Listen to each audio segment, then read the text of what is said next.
Hi అండి, అందరికీ నమస్కారం. నేను మీ Revathi. Welcome to RK kitchen blogs. ఈరోజు మనం స్వీట్ కార్న్ ఫ్రైడ్ రైస్ 10 నిమిషాల్లోనే రుచిగా అందరికీ నచ్చేలా ఇలా చేసుకోండి. టేస్ట్ అయితే సూపర్గా ఉంటుందండి. ముందుగా ఒక స్వీట్ కార్న్ తీసుకుని ఇత్తనాలు వలుచుకుని ఉడికించుకోవాలి. స్వీట్ కార్న్ని ఉడికించుకునేటప్పుడు ఒక స్పూన్ ఉప్పు, చిటికెడు పసుపు వేసుకొని ఉడికించుకోవాలి. స్వీట్ కార్న్ పూర్తిగా ఉడికిపోయిన తర్వాత నీళ్లు వంపుకొని ఒక ప్లేట్లోకి తీసుకొని చల్లారనివ్వాలి. ముందుగా స్టవ్ వెలిగించి స్టవ్ మీద కడాయి పెట్టుకొని కడాయిలోకి 3 స్పూన్ల ఆయిల్ వేసుకోవాలి. ఆయిల్ వేడయ్యాక చిన్నగా కట్ చేసిన ఎర్రగడ్డలు, పచ్చిమిర్చి ఇలా చిన్నగా కట్ చేసుకొని ఫ్రై చేసుకోవాలి. మంట లో ఫ్లేమ్లో పెట్టుకొని 1 నిమిషం పాటు ఎర్రగడ్డలని ఫ్రై చేసుకోవాలి. ఫ్రై అవుతున్న ఎర్రగడ్డలలోకి 1 స్పూన్ అల్లం వెల్లుల్లి పేస్ట్ వేసుకొని పచ్చివాసన పోయేంత వరకు ఫ్రై చేసుకోవాలి. ఫ్రై అవుతున్న ఎర్రగడ్డలోకి ముందుగా కట్ చేసిన క్యారెట్ ముక్కలు, బీన్స్, పచ్చి బఠానీ వేసుకొని ఫ్రై చేసుకోవాలి. మంట హై ఫ్లేమ్లో పెట్టుకుని 1 నిమిషం పాటు వెజిటబుల్స్ని ఫ్రై చేసుకోవాలి.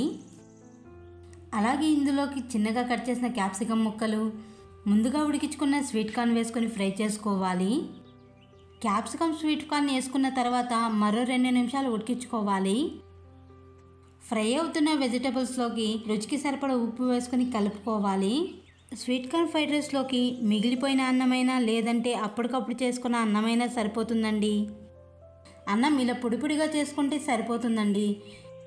ఫ్రై అవుతున్న వెజిటబుల్స్లోకి అన్నం వేసుకొని కలుపుకోవాలి.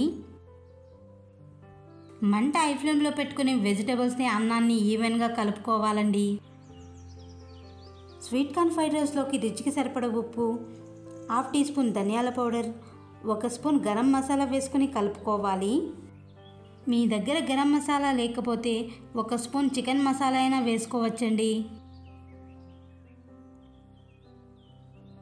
మంట మీడియం టు హై ఫ్లేమ్లో అడ్జస్ట్ చేసుకుంటూ 1 spoon vinegar, 1 spoon black soya sauce వేసుకొని కలుపుకోవాలి. రైస్ మీదకి సాసులు వేసుకున్న తర్వాత రైస్ని 1 నిమిషం పాటు కలుపుకోవాలి. చివరగా స్వీట్ కార్న్ ఫ్రైడ్ రైస్ మీదకి పుదీనా ఆకులు, కొత్తిమీర వేసుకొని కలుపుకోవాలి.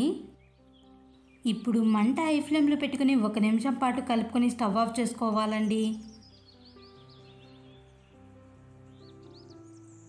అంతేనండి, సింపుల్గా టేస్టీగా sweet corn fried rice ready అయిపోయింది. స్వీట్ కార్న్ ఫ్రైడ్ రైస్ ఒక ప్లేట్లోకి సర్వ్ చేసుకొని తినడమే.